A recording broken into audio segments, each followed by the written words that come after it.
Shalom saudara. Ya, jadi sekarang ini topiknya masih tentang ini ya, tentang apakah kematian Yesus di atas kayu salib itu adalah rencana Allah atau rencana setan.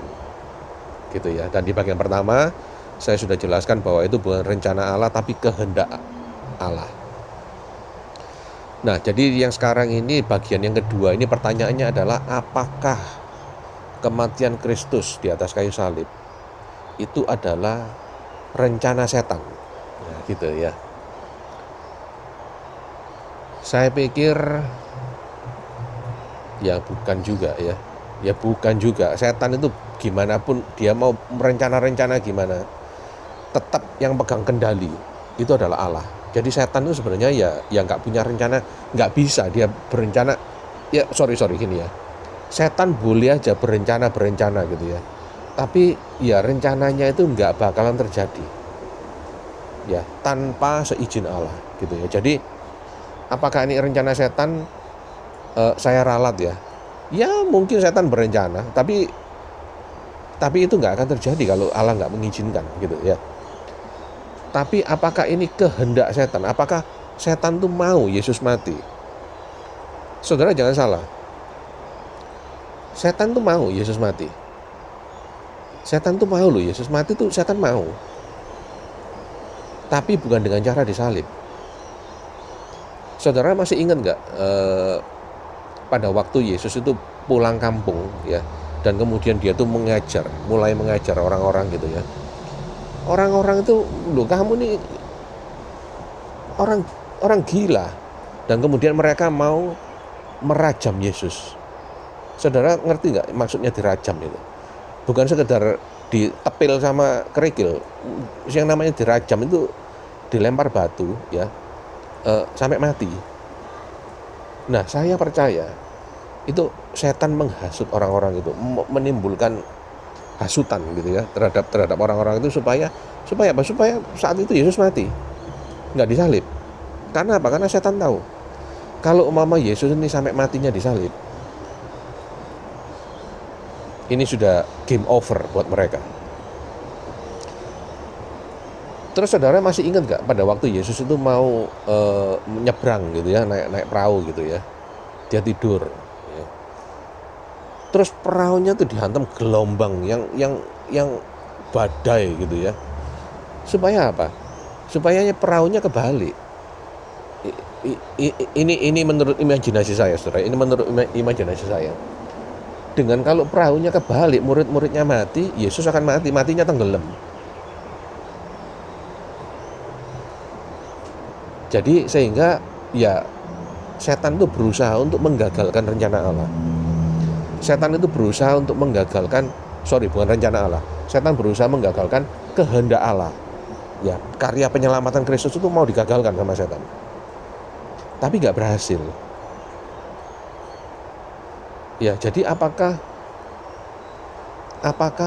kematian Yesus di atas kayu salib itu adalah rencana setan? Apakah itu kehendak setan? Saya pikir enggak. Saya lebih cenderung berpikir bahwa setan itu memiliki rencana lain. Dia mau Yesus mati, tapi bukan dengan cara disalib. Ya. Nah, ketika rencananya gagal, ketika kehendaknya gagal, si setan ini, dia tetap berusaha menggagalkan karya salib Kristus. Dengan cara gimana? Dengan cara supaya apa? Supaya orang-orang itu nggak menyalibkan Kristus, supaya orang-orang nggak menyalibkan Yesus. Di Alkitab bagian mana, kalau saudara-saudara nanya, di Alkitab bagian mana yang mengatakan bahwa setan itu justru menghasut orang-orang supaya tidak menyalibkan Yesus? Saya pikir di Alkitab bagian logika, saudara ya. Saya teringat gini ya, pada waktu Yohanes Pembaptis itu dipenggal kepalanya sama Herodes, itu Yesus kan menyendiri dan dia mengirimkan murid-muridnya itu ke perahu, ya, kamu nyebrang lah ya. Dia berdoa, dan di tengah jalan perahunya itu, bukan di tengah jalan, di tengah danau, perahunya itu dihantam badai ya. Setan itu nggak maha tahu, saudara-saudara ya. Setan itu nggak maha tahu. Tapi kehadiran Yesus itu sudah pasti saling viral di dunia setan itu. Oh ini loh. Ini memang anak tukang kayu ini, tapi dia ini Mesias. Pada waktu murid-muridnya Yesus itu menyeberang danau dan menuju ke Gerasa, setan yang di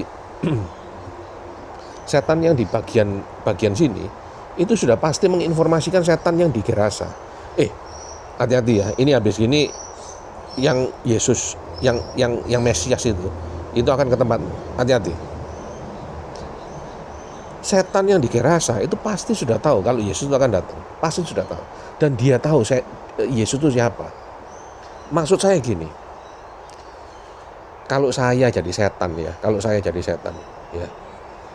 dan saya kalau mau mendramatisasi kisah itu ya, lebih dramatis lagi. Pada waktu perahunya murid-murid itu, yang dinaiki murid-murid itu dihantam badai. Ya. Pada waktu Yesus itu berjalan di atas air. Wah, di tengah badai ini ya. Saya membayangkan itu ada sepasang mata. Ada sepasang mata yang mengamati dari atas bukit di Gerasa itu. Matanya siapa? Ya matanya orang yang kerasukan setan itu loh. Yang ketika ditanya Yesus, kamu siapa? Namaku Legion. Kurang lebih kayak gitu ya. Ya, matanya orang yang dirasukan setan itu mengamati. Dia lihat, iya loh, bener loh. Ini orang berjalan di atas air. Bukan karena dia gak bisa berenang ya, tapi karena mujizat luar biasa nih. Dia nyuruh murid di tengah badai ini, di tengah badai dia nyuruh muridnya untuk berjalan di atas air juga. Badai ini dibentak sama dia, badainya langsung reda. Pasti dia. Ini sudah pasti. Ya, setan-setan yang ngerasuk orang itu sudah pasti berpikir, sudah pasti tahu itu. Dan kalau saya ini setan ya, ketika Yesus mendarat, saya nggak akan menyambut dia. Saya akan lari. Kalau Yesus itu mendarat di sini, saya akan lari ke sana. Kalau perlu saya, daripada repot-repot orang yang saya rasuk ini, saya suruh terjun ke danau pada waktu badai itu. Jadi dia tenggelam mati. Karena apa? Karena ya sudah. Kalau Yesus ke sana nggak melakukan mujizat apa-apa, kenapa kok si setan ini Legion, ya yang namanya Legion ini?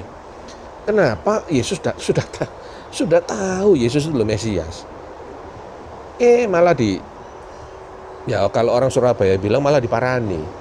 Ya, kalau orang Jawa bilang ulo marani gepuk.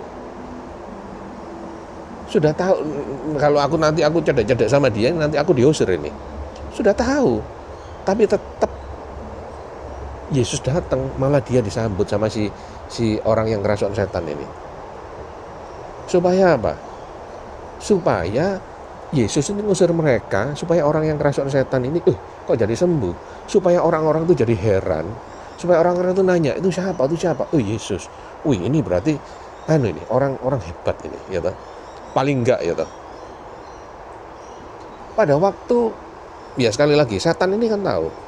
Pada waktu orang-orang itu membawa orang-orang yang kerasukan setan, orang yang sakit, ya toh. Sebelum nyampe ke Yesus, ya kalau sekali lagi kalau saya jadi setannya ya, dan kalau saya ini ya pokok kalau saya jadi setannya ya, menurut logika, sebelum saya itu nyampe ke Yesus ya saya sudah lari duluan. Ngapain nunggu di depan Yesus diusir baru saya lari? Ngapain? Tapi saya sebagai setan itu memiliki rencana. Saya harus datang ke depan Yesus pada waktu dia sebelum dia ngusir saya ya toh. Saya akan teriak dulu. Mau apa kamu? Anak Allah yang Maha Tinggi. Yesus, kamu adalah anak Allah yang Maha Tinggi, Mesias. untuk apa itu? Ya supaya orang-orang di sekelilingnya itu loh, itu dengar, supaya orang-orang Yahudi, para pemuka agama, mereka itu dengar dan mereka bilang, ini setan aja ngomong loh kalau dia ini Mesias. Berarti ini kalau gitu Yesus ini jangan sampai di apa-apain loh, jangan sampai diganggu loh, jangan sampai dibunuh, apalagi jangan sampai disalib. Benar nggak? Saudara ngerti nggak apa yang saya sampaikan ini ya? Tapi nyatanya ya seperti itu, setan itu berlaku seperti itu. Kenapa? Karena dia itu berusaha untuk menggagalkan penyaliban Yesus. Ya, jadi kalau dibilang ya di bagian kedua ini, apakah kematian Yesus di atas kayu salib itu adalah rencana ataupun kehendak setan? Saya pikir juga bukan. Ya, jadi dua bagian itu ya sudah saya sampaikan apa yang menjadi pendapat saya. Moga-moga bisa memberikan pencerahan atau paling enggak jadi bahan pemikiran untuk saudara-saudara semua ya. Tuhan memberkati.